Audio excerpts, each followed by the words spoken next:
and I thought this was quite interesting. So can you go back one where it says 40%, Sam? Sorry. Yeah. No. Yeah.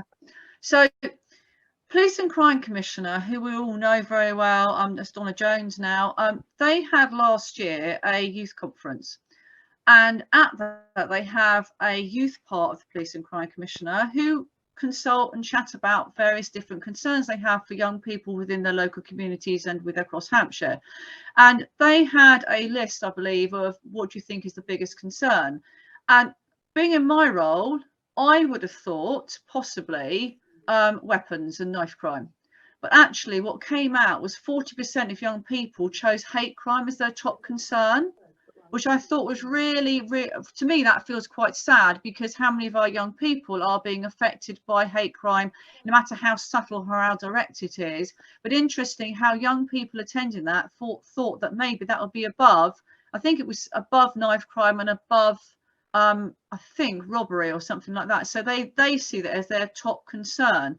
So it's interesting from the only young people's perspective that they see themselves as that top concern over other things that we may, or certainly myself in the service I work in, would perhaps see, well, knife crime or street robbery as being a bit higher. So that concerned me. So do we think young people know when they've committed a hate crime? Do we think, do they know what a hate crime is?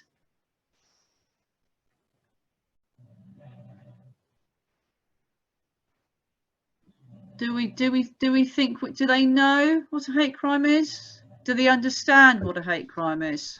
Can you hear me okay? Sorry, I didn't catch that one.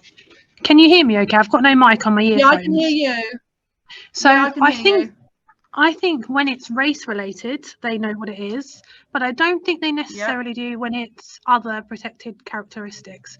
For example, when I went in and spoke to some children at a secondary school about hate crime, I was talking to them obviously about all the ins and outs and what a protected characteristic is. Within seconds, one of them said to me, "Have you spoken to this guy? He's really racist. He's the one that looks gay over there." And I sort of paused for a second and I said, "Do you think that that's okay, what you just said?" And explained to him that actually what you just said could be offensive to somebody that is gay. He was like, almost like flabbergasted that he had then himself sort of accidentally said something that could offend somebody. And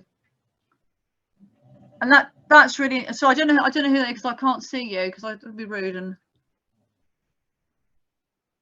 can I ask your name? It was Victoria.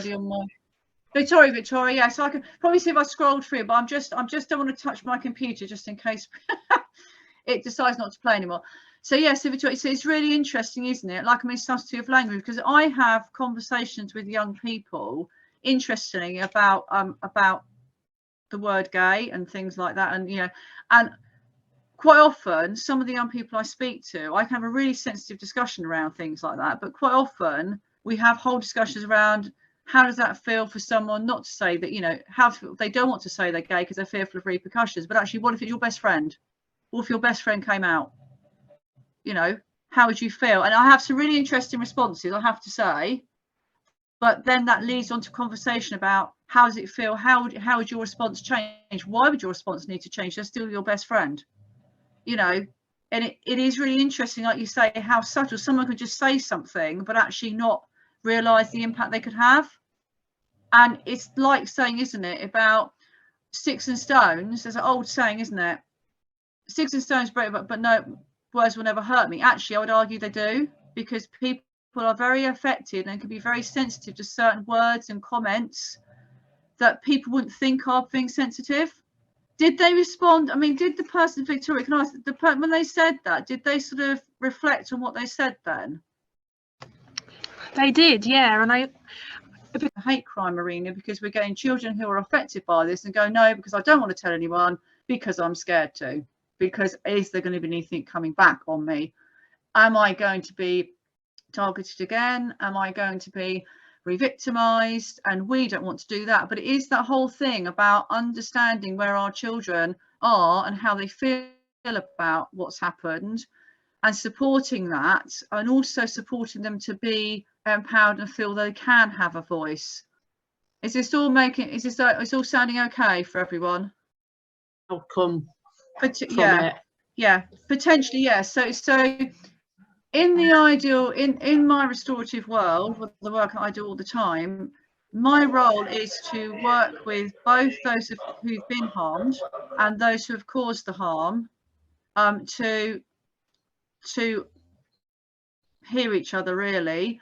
And the way that it works, though, it is completely voluntary. So if I had, so I'll give you an example. If I had a hate crime case come through, I'm just thinking of one particularly that I had, then what will happen is I'll be told about it. The police would then let me know who's the named person who's been harmed. I would then initially contact them and have a conversation. And what I'd be saying in that conversation is, there's an opportunity here for you to have some restorative justice involvement. It would be supported by myself, or it would be my colleague if it was them. You have an opportunity for your voice to be heard within the work that we do with the young person. You have the opportunity to share your thoughts and feelings with me and also the young person. You have the opportunity, also the adult, if there's an adult who, also you have the opportunity to ask and have questions answered. And hopefully that might help you be able to, I don't say hopefully, but there's an opportunity to be able to move forward and possibly for those harmed be gain closure. Now, when we talk about restorative justice, people often think it's that direct face-to-face, which is ideal. But again, everybody who's been in, people involved in that, the person who's caused the harm and the person who has been harmed, it has to be an agreement they both want to do that. And that's